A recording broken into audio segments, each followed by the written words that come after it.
नमस्कार। संतोष की रिपोर्ट में आप सबों का स्वागत है। और आज हम संतोष की रिपोर्ट में एक ऐसी रिपोर्ट पर चर्चा करने जा रहे हैं जो रिपोर्ट कहीं न कहीं पूरे नीतीश सरकार को हिलाकर रख देगी, या यूं कहे कि ये रिपोर्ट नीतीश सरकार का वो बायोग्राफी है जिस बायोग्राफी के सहारे समझा जा सकता है कि 2005 से लेकर आज तक नीतीश का शासन भले ही सुशासन कहा जा रहा था, नीतीश के शासन को भले ही कानून का शासन कहा जा रहा था, लेकिन उस कानून के शासन के सहारे, भ्रष्टाचार के जीरो टॉलरेंस के सहारे किस तरीके से अंदर ही अंदर बड़ा खेल हो रहा था, आज हम इसी पर चर्चा करने जा रहे हैं।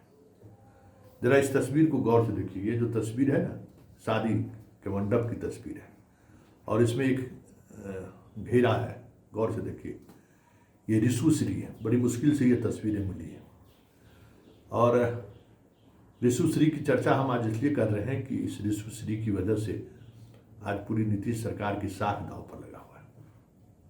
ये ऋषुश्री बहुत ही यंग लड़का है, लेकिन इस पर 9,000 करोड़ से अधिक बिहार में जो टेंडर घोटाला है, टेंडर घोटाला, उसका आरोपी है। और ईडी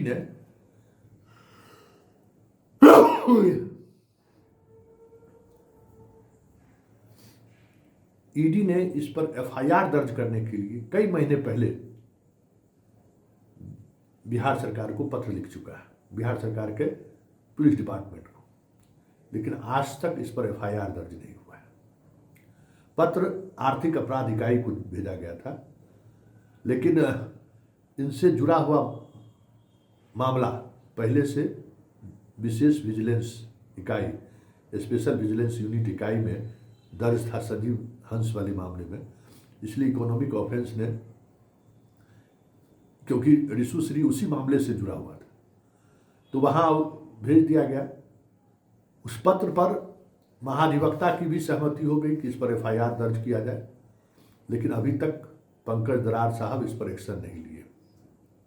ठीक है, जब तक एफआईआर दर्ज नहीं होगा तब तक ईडी आगे की कार्रवाई नहीं करेगी, क्योंकि ईडी की कार्रवाई के लिए कोई न कोई एफआईआर आधार होना चाहिए, चाहे किसी भी तरीके का एफआईआर क्यों ना हो।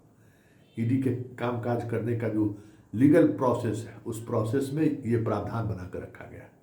याद होगा कि संजीव हंस पर ईडी तभी हाथ डाला जब आपको उस महिला के मामले वाले केस को लेकर, वो केस तो रेप का मामला था, लेकिन उस केस को लेकर आगे बढ़ी।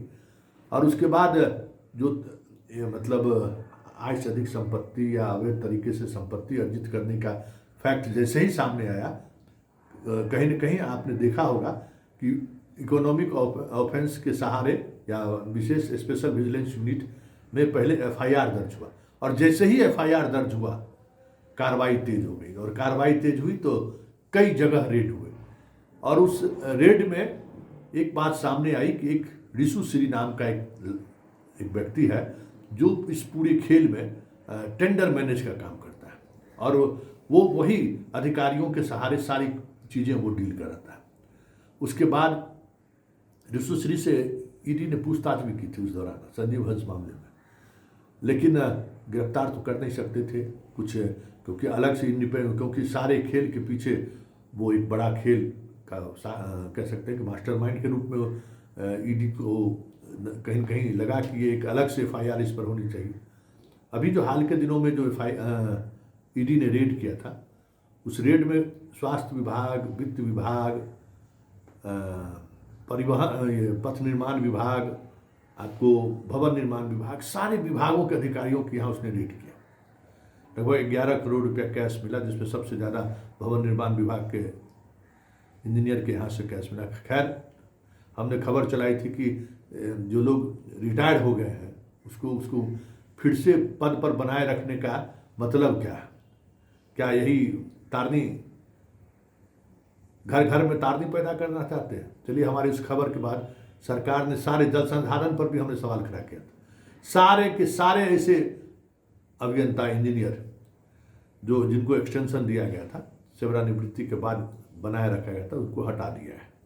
चलिए, उसको हटाना था ही, क्योंकि मेरी खबर जहाँ पहुँचना चाहिए वहाँ पहुँच जाया करता है, और उसके बाद फिर गुंजाइश नहीं है उस खबर को फिर मतलब उसको ठंडे बस्ते में डालना। जो भी ऋषुश्री को बचा रहे हैं, देखिए जो हमारे दिल्ली में हमारे जो इन्फॉर्मेशन जहाँ से हमें मिलती है, विभाग हर एक फाइल पर नज़र बनाकर रखी हुई है कि कहाँ कितना वक्त लग रहा है इस पर ऋषु पर एफआईआर दर्ज करने पर। और एक बात और समझ लीजिए, कोई रिलीफ मिलने वाला नहीं है इस मामले में, क्योंकि जिस स्तर पर कार्रवाई हो रही है और जहाँ से कार्रवाई हो रही है वो रिलीफ देने के मूड में नहीं है।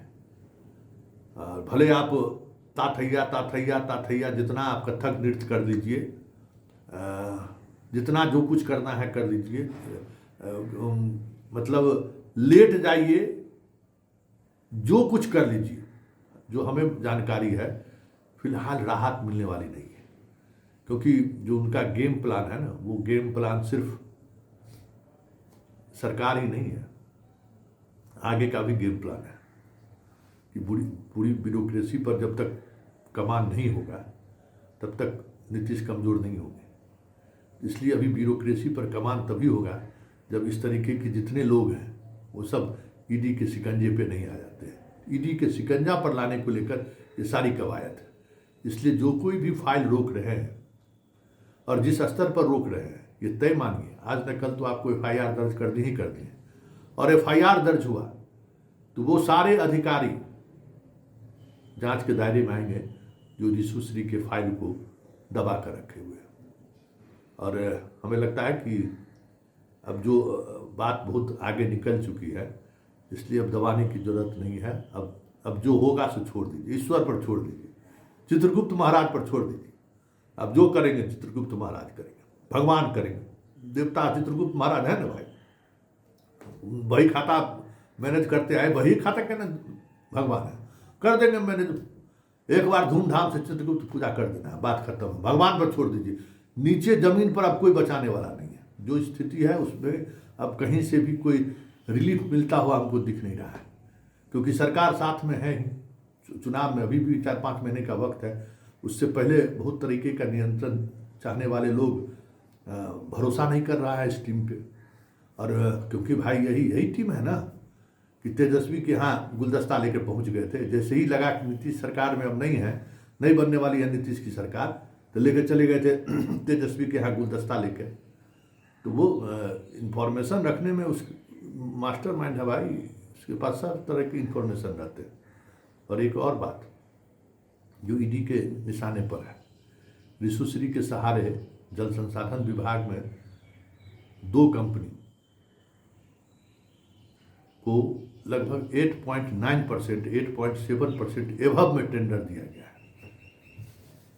नागार्जुना है और मेघदूत। हमें लगता है कि जो ये टेंडर मैनेज हुआ है उसको लेकर बहुत ही गंभीरता से जांच चल रही है।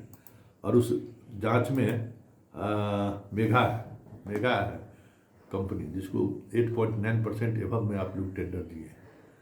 सारी फाइलें ईडी के पास पहुंची हुई है और ईडी इंतजार एफआईआर दर्ज करने की कर रही है। ऐसा नहीं कि ऋषुश्री को संजीव हंस मामले में वो गिरफ्तार नहीं कर सकता है, लेकिन उसकी गिरफ्तारी उस मुकदमे के सहारे नहीं करना चाहती है। एक अलग से मुकदमा दर्ज करके कार्रवाई को आगे बढ़ाना चाहती है। देखिए कब तक रोक पाते हैं आप लोग, लेकिन इतना तय है कि जितना आप विलम्ब कर रहे हैं अनुसंधान प्रभावित हो रहा है। यह पुलिस डिपार्टमेंट बेहतर समझता है कि आप एफआईआर दर्ज करने का अधिकार आपको है, और एफआईआर दर्ज करने और आपके पास सारे एविडेंस ऋषुश्री को लेकर दे दी गई है, लेकिन आप उस एविडेंस पर बैठे हुए हैं। तो आप ये समझ लीजिए कि अपराधी को संरक्षण देना, अपराधी को बचाना, वो भी भ्रष्टाचार के मामले में ईडी में एक अलग से प्रावधान है। पुलिस डिपार्टमेंट बेहतर समझती है। उस प्रावधान के सहारे आपको भी नाप देगा ईडी, क्योंकि ईडी जो आप समझ रहे हैं ना कि बिहार के पॉलिटिकल सिनेरियो में बहुत कुछ बदलाव हो रहा है आने वाले समय में। देख रहे हैं ना नेता सब कैसे कथक कार्यक्रम प्रधानमंत्री का है, और कुछ लोग कैसे कथक नृत्य कर रहे हैं, तो देख ही रहे हैं। लेकिन उस सब से कुछ होने वाला नहीं है, क्योंकि बिहार साधने के लिए बहुत तरीके की चीज़ें साधनी होगी जो इस खेल के पीछे है। जो डमरू बजा रहा है और आप लोग नाच रहे हैं, तो डमरू बजाने वाले को सिर्फ नचाना ही नहीं है, आपको अल्टीमेटली आपको नाचते नाचते नाचते नाचते प्राण पे खीरू उड़ा देगा। मतलब आप जितना बढ़िया नाचिए, नाच लीजिए, जितना बढ़िया आप परफॉर्मेंस कर सकते हैं, फिर भी उस परफॉर्मेंस से उसका दिल पिघलने वाला नहीं है, क्योंकि उसका उद्देश्य आपके सहारे बिहार को साधना है, आपके सहारे नीतीश को साधना है। और ये तभी होगा जब सब आप बेऊर जेल के अंदर हो।